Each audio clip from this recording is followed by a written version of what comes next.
Hello, everyone. Hope everyone's doing well. I would like to discuss a topic that I thought would be interesting, and I think one that needs to be explored a bit more in the MGTOW community or just in society in general.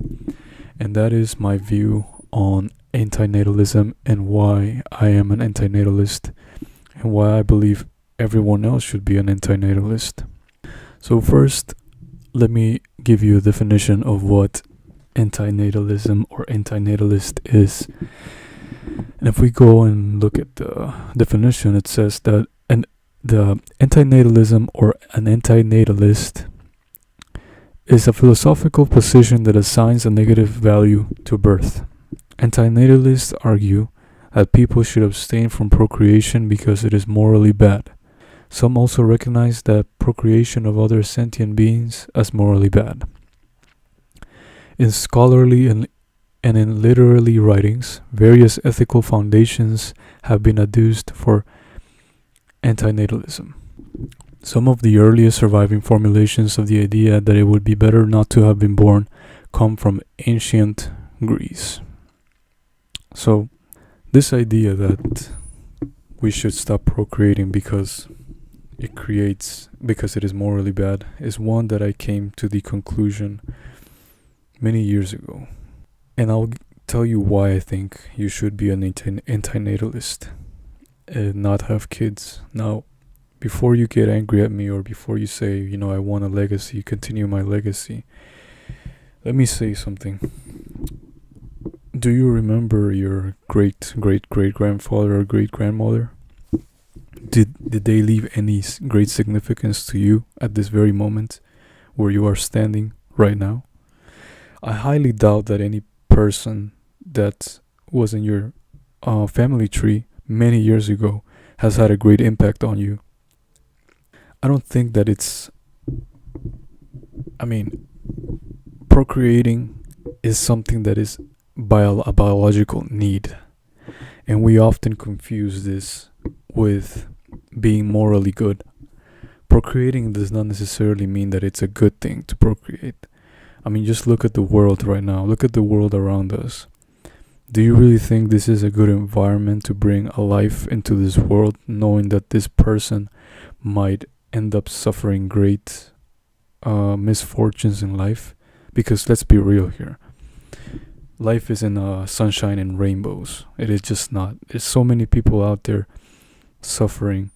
There's so much misfortune happening in the world that the chance of your child suffering a great suffering in his life or her life is great. I'm sure you have gone through some great struggle in your life. And to me, this is just a logical conclusion that I came up with. I've suffered in my life too, just as many people that I know have suffered. Suffering and pain is inevitable in life. And many of us live a life to be happy and to seek pleasure and enjoyment and happiness, right? That's what everybody wants in life, to be happy. So then, if we know that life is full of pain and misery, then what's the point of bringing a life into this world knowing that that child is going to suffer inevitably? This is an inevitable fact. That child is going to suffer, whether it be, accidents, sickness, heartbreaks that they go through, many, many, many things that can happen in this child's life, and not to mention the inevitable fact that we're going to die. This person is going to face that his or her mortality sooner or later. So then, in my mind, I just say, what is the point in procreating and bringing a child, being selfish, just so I can say that I have a child? Because let me tell you something. It is my belief that 99.9% of the people who have children are not thinking about the life and future life of that child.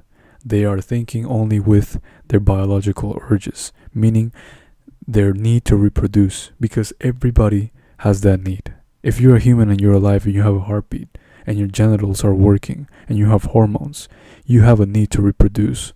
But this need is not logical. It's biological. And it's the same thing when we eat food, for example, like junk food, for example. Yeah, junk food tastes amazing sometimes. You eat a burger, you eat some fries, some nice fries, and it's delicious, right? But is it doing good to your health? Have you thought about that for a moment? Sure, at the moment your taste buds are enjoying the food, but ultimately you're not doing good to your health. Now, this decision to eat junk food is not logical, but it feels good. It is not any different with having a child. The decision and the urge to have a child is one that feels good. And when we have sex with someone, that ultimately feels good. But the result of that sexual act is a child if you don't use protection. Ultimately, the act of sex is to reproduce. The side effect of that is pleasure, but it feels good so that we can reproduce. That doesn't necessarily mean that bringing a child into the world is a good thing, because that child will inevitably suffer. And not to mention people out there who are so irresponsible, who just have kids because sex feels good and not because of the consequences that arise from sexual acts. Now, to be an anti-natalist, I think you need to have a lot of empathy for the future of humanity. And me personally, I am an anti-natalist for many reasons, and I'll tell you some of them. For one, I realize that life is short, and having a child will just make things more complicated in my life. I know it may sound cruel, and don't get me wrong, I love children. I'm not those people who hate children. No, I think children are the best example of innocence and pureness that exist in the world. But I wouldn't bring one to this world for the sake of being a father or for the sake of just saying that I have a child, because that's a huge responsibility. Having a child and bringing a child into this world is one of the biggest things you could ever do, because you are literally bringing a human being into this world that can affect the outcome of other people's lives. If you don't raise that child with good morals, good values, with education, that child can end up being the next Hitler or someone deranged that causes misfortune and evil into the world. And the probability of that happening is, who knows what can happen. So why take that risk? Why take a risk of bringing a child into the world and giving the child that there's many people in this world that wish they were never born. Look, for one thing, we know how the world works. Believe it or not, the world is not something that I personally like. I don't like the world as it is. I wish things were different than they are. But you cannot change the world. One single person can't change the world by himself. And I'm certainly not going to do that. I'm not going to waste my time trying to change the way things are, because it's inevitable. It's just you're not going to affect any change. The only thing we can do really is to change ourselves and control our own lives, because like I said, life is short. So bringing another life into this world would just make me focus on another person and not on my own life. And I've gone through so many things already that, I'm not going to spend my life having a child and raising a child. I'm here, and I know you should be too, to spend your life and to enjoy your life until the clock stops ticking. And, once you're dead, you're not going to know what happened. If you do decide to have a child or a son or a daughter, once you're dead, you're not going to know what's going to happen to your kid. Maybe your kid will decide not to have a kid. You can't control the future. You can't control other people's actions.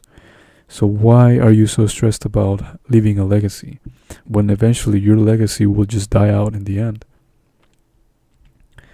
So it's not a logical choice to bring children into the world, in my opinion, because of that reason.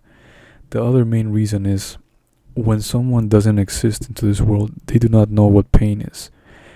Obviously, they won't experience the beautiful things that life has to offer, because as much as I hate the world and everything and the way things are right now, there's also a tremendous amount of beauty and good in the world that we can't overlook. But the point of life isn't to suffer. The point of life is to enjoy it. So why risk the fact that you're going to bring a child into this world and then he will inevitably suffer? I don't want that for anybody. I don't want anybody to suffer. I'd rather they not exist than they exist and experience a little bit of pain and some pleasure, or a lot of pain and a little pleasure. That's not something I want. I'd rather not bring someone into this world. I just want people to realize that being an anti-natalist is not being negative or being a pessimist. It is a logical conclusion that one comes up from observing the world as it is. There will be many critics. There will be people who say having a child is a good thing. And I'm willing to bet once you open your eyes and see things for what they truly are, you will start to realize that being an anti-natalist is actually the good thing. Because when there is no child in the world to experience suffering, then you are being a good parent. Because you are not bringing... Jordan Peterson said this in one of his talks. He says something along the lines of, if you're a mother or you're a father, be prepared for your child to suffer, because the moment the child is born, suffering has already begun. That's just undeniable truth. So that's why I'm an anti-natalist. It's a brief description, and I hope some of you who are listening leave any comments that you would like, some agreements, some disagreements. This is just a philosophy of thinking. I don't impose this idea on anybody, but I know that it's the right idea. And if you think that humanity will go extinct if nobody continues the human race, then I say so be it. What good has humanity done in the past, centuries that you can think of? I mean, just look at the world and really tell me, is humanity really worth the effort? Do you really think that from all this, do you really think it's you can even say that with certainty that having humanity on Earth is a good thing? In my opinion, it is not. And I wouldn't break a sweat if humanity stopped existing tomorrow. That's just me. So that's my idea. I hope you guys look into antinatalism and the philosophy behind it. There are a couple of videos on YouTube, and that is all. Thank you.